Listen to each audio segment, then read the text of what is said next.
अस्सलाम वालेकुम स्टूडेंट्स। आज का जो हमारा टॉपिक है वो है chemical equation.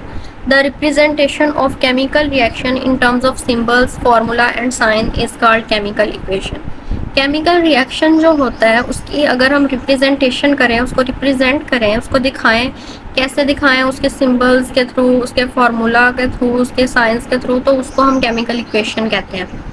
A chemical equation is use to describe chemical reaction. ये किस लिए यूज़ होती है?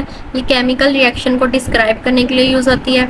In a chemical equation the formula और symbols of reactants are written on the left hand side.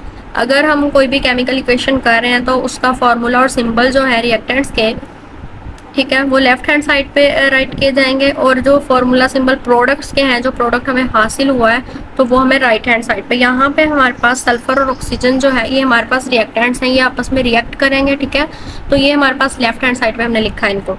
और जब रिएक्ट करेंगे तो इनका जो प्रोडक्ट रिलीज होगा, जो प्रोडक्ट बनेगा, वो राइट हैंड साइड पे शो होगा, उसके सिंबल्स और फॉर्मूला राइट हैंड साइड पे लिखे जाएंगे।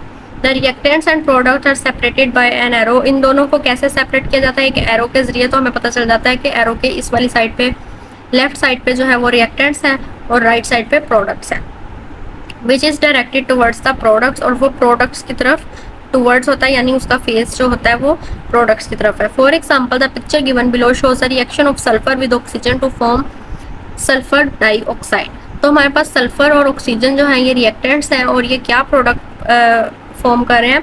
ये सल्फर डाइऑक्साइड बना रहे हैं, ठीक है। The chemical equation for this chemical change और chemical reaction is as follows. एस जो है ये सल्फर को रिप्रेजेंट करता है, O2 ऑक्सीजन को, और सल्फर डाइऑक्साइड SO2 इन्होंने बना दिया। In this chemical change sulphur and oxygen are called reactants. तो हमारे पास सल्फर और ऑक्सीजन जो है ये रिएक्टेंट्स हैं as they take part in chemical reaction, and sulphur dioxide is the product of reaction. और इस रिएक्शन का प्रोडक्ट जो था वो सल्फर डाइऑक्साइड बन गया। In the chemical equation of this reaction indicates the solid state. अब हमारे पास ये जो S यहाँ पे लिखा हुआ है, ये G लिखा हुआ है ब्रैकेट में, तो ये क्या रिप्रेजेंट करता है? S जो है ये सॉलिड स्टेट को इंडिकेट करता है कि जो सल्फर है वो सॉलिड स्टेट में है, ठीक है। और G जो है वो इंडिकेट करता है कि ऑक्सीजन जो है ये गैशियस जो है उस स्टेट में है, यानी गैस फॉर्म में है। तो एंड SO2 जो है सल्फर डाइऑक्साइड, वो भी गैस फॉर्म में है, ठीक है। Sulphur dioxide is a quite different thing from sulphur and oxygen. Sulphur dioxide जो है वो सल्फर और ऑक्सीजन से टोटली डिफरेंट जो है वो चीज़ है।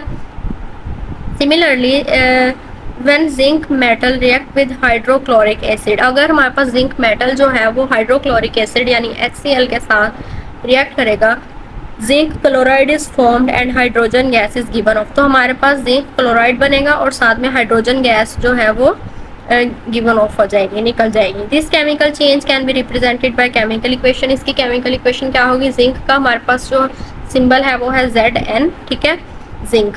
तो ये S जो है ये सॉलिड फॉर्म में होगा, सॉलिड स्टेट में होगा। 2 हाइड्रोक्लोरिक एसिड है हमारे पास, 2 मॉलिक्यूल्स ऑफ हाइड्रोक्लोरिक एसिड, ये हमारे पास एक्वस फॉर्म में है, यानी लिक्विड फॉर्म में। जिंक क्लोराइड हमारे पास बन गया और हाइड्रोजन गैस जो है वो रिलीज हो गई। In this chemical change zinc and hydrochloric acid are the reactants. हमारे पास जिंक और हाइड्रोक्लोरिक एसिड रिएक्टेंट्स हैं, और जिंक क्लोराइड और हाइड्रोजन जो है ये हमारे पास प्रोडक्ट्स हैं, ठीक है, क्योंकि ये एज अ रिजल्ट हमारे पास प्रोड्यूस हुए केमिकल रिएक्शन में। In the chemical equation of this reaction, S indicates solid state, AQ यानी aqueous indicates the aqueous state dissolved in water, यानी वाटर में डिजोल्व हुआ, ठीक है। एंड G जो है ये हमारे पास गैसियस स्टेट को इंडिकेट करता है। The chemical equation also shows 1 mole gram atom, ये हमारे पास 1 मोल को भी शो करता है, यानी ग्राम एटम को। Zinc reacts with 2 moles of hydrochloric acid के साथ इसने जो है वो रिएक्ट किया था, ठीक है, टू फॉर्म 1 मोल जिंक और 1 मोल ऑफ हाइड्रोजन गैस हमारे पास बन गए। तो आज का टॉपिक हमारा यहाँ तक कंप्लीट होता है। अगले टॉपिक में मिलेंगे जिसमें हम डिस्कस करेंगे फिजिकल एंड केमिकल प्रॉपर्टीज। तो अल्लाह हाफिज़।